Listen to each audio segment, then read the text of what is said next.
Bismillah ar-Rahman ar-Rahim. Assalamu alaikum, dear brothers and sisters. Thank you for joining Light of Reflection podcast and the series that is about the Ahlul Bayt al-Assalam and the Quran and the connection between the two. In the last discussion, we talked about the concept of uh, leadership. We delve deep into the essence of true leadership, drawing inspiration from the unparalleled stand of Imam Hussein al-Salam in Karbala. And in this particular episode, we're going to journey further, exploring another pivotal chapter in the chronicles and the historical narratives of Islamic history.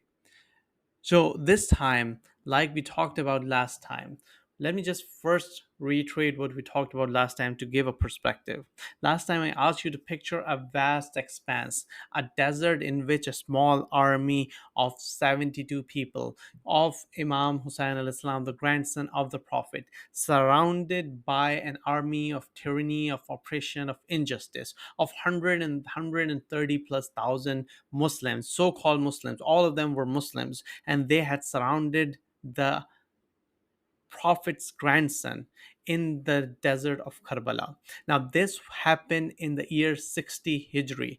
Now, at this point, I would like to picture a vast gathering, the sun casting its golden hue, and the Prophet Muhammad sallallahu alaihi wasallam standing amidst his followers.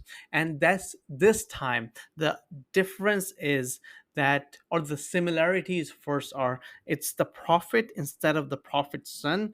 These are Muslims surrounding the prophet, 130 plus thousand. There are no armies or enemies. These are all Muslims who had just completed the final Hajj with the prophet, and the plain is the plain of Ghadir-e-Khum. This is a moment that would forever shape the course of Islam.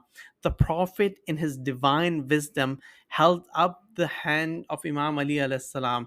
And I would like to highlight over here, it was the divine wisdom of the Prophet and the divine direction from Allah, which Allah mentioned in Surah Al-Ma'idah, verse 67. Bismillah ar-Rahman ar-Rahim, Ya ayyuhal Rasul, balligh ma unzila ilayk. Convey to them what has been revealed to you by your Lord. So it was a direct instruction as a component of the message that had to be delivered as part of the prophethood of the prophet. As part of that, in order to convey the message and can perform that divine duty appointed by Allah, the Prophet held up the hand of Imam Ali alayhi salam and proclaimed, for whoever I am his leader, the Mawla Ali is his leader. Man kuntu Mawla fahaza Aliyun Mawla. But the important point is, this is something that we all know, especially the Shias, but also the Muslim Ummah broadly knows. But this wasn't just about leadership. It was a proclamation of eternal bond, the bond between the Quran and the Ahlul Bayt alayhi salam. So if you think about this concept, that when the Prophet was giving this particular sermon at Ghadir-e-Khum, he did not just talk about appointing Imam Ali alayhi salam as the leader after him, but he established the organization of leadership. He laid the foundations for imama, and then he also said that Quran and Ahlul Bayt, I'm leaving these two things with you. If you stay with these two things, you will never be deviated. You will never deviate from the right path till these two, the Quran and Ahlul Bayt alayhi salam, they will join me on the pond of Kauthar, meaning till the day of judgment, the Quran and Ahlul Bayt al-Islam, they will go hand in hand. They will never depart from each other. So let's think about an example, especially for the youth, especially for everyone. Just think about that in a dark night, when you do not have any light, but you have a lantern. What does the lantern do? That lantern will guide you from darkness towards the right path through the light that it is giving.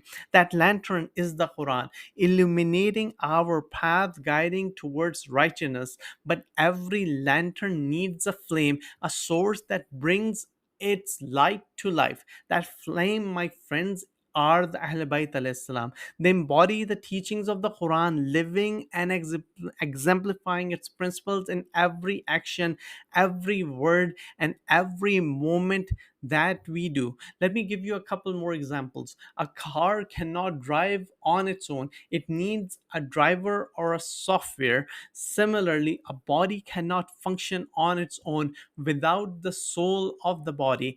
Therefore, the Ahlul Bayt alayhi salam are the soul of the Quran. They are the speaking Quran, and they are the ones who guide us towards the right path, right answers from the Qurans, the right explanations from the Quran.